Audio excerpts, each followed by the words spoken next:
দিয়ে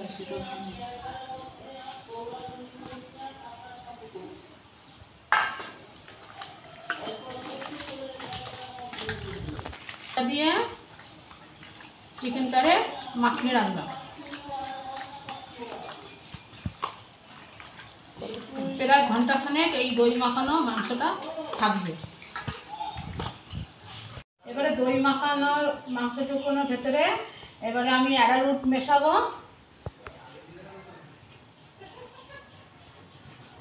আর দুটো ডিম ফাটাবো দেবো আর কি।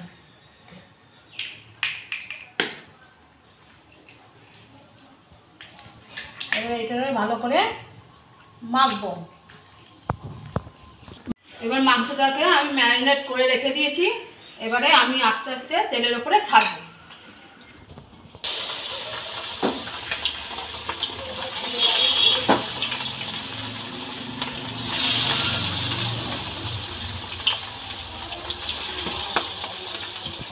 ভালো করে এবার ভাজা হয়ে গেলে তারপরে আস্তে আস্তে তুলবো। এখন কড়াতে ভাজতে থাকবো দিয়ে। মাংসগুলো ভাজা হয়ে গেছে লাল করে, এবার আমি তুলে দিব।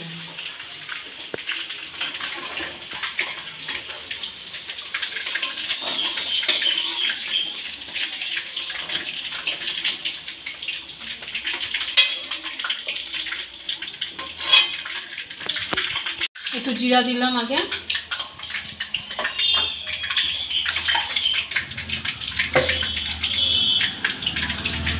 তেজপাতা দিলাম,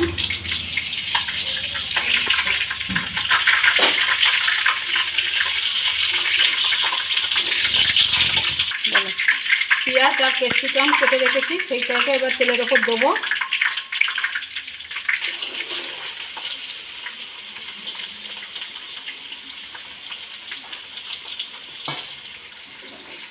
এবার এটাকে ভালো করে ভাজবো।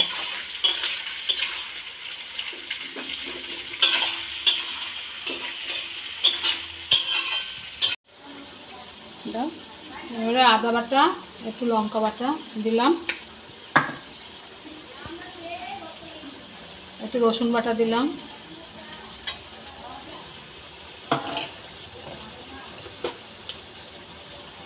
একটু গুঁড়ো লঙ্কা, হলুদ 1 চামচ, জিরে গুঁড়ো, হলুদ গুঁড়ো একটুখানি, লবণ। এবার ভালো করে এটাকে মশলাটাকে আর এই ক্যাপসিকাম সব মিশিয়ে নিচ্ছি ভালো করে ভেজে।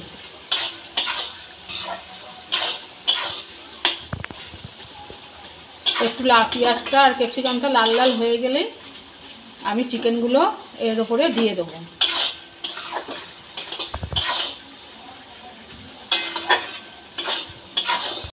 এবার টমেটো সস আর চিলি সস দেবো এর ভেতরে, দেখাচ্ছি। টমেটো সস আর চিলি সস দিয়ে দিলাম ক্যাপসিকামের ভেতরে। এবার একটু নেড়ে নাড়তে নাড়তে এবারে চিকেন দেবো।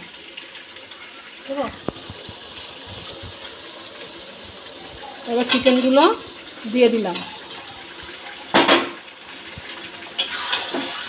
ভালো করে এর সাথে মিশিয়ে দেবো।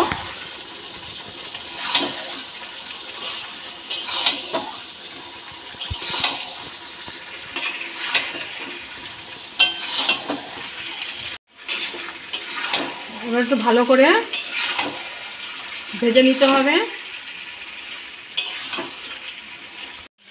মাংসটা কষানো হয়ে গেছে, এবার আমি জল দিয়ে দেবো।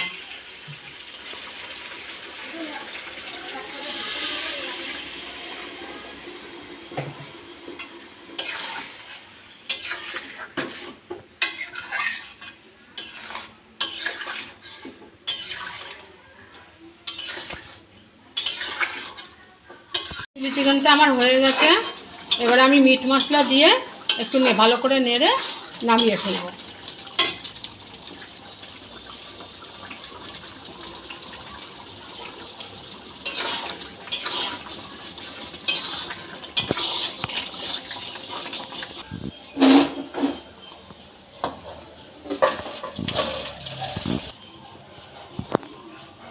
চিলি চিকেন রান্নাটা হয়ে গেছে। এবার আপনাদের যদি ভালো লেগে থাকে তাহলে আমার এই চ্যানেলটিকে সাবস্ক্রাইব করুন।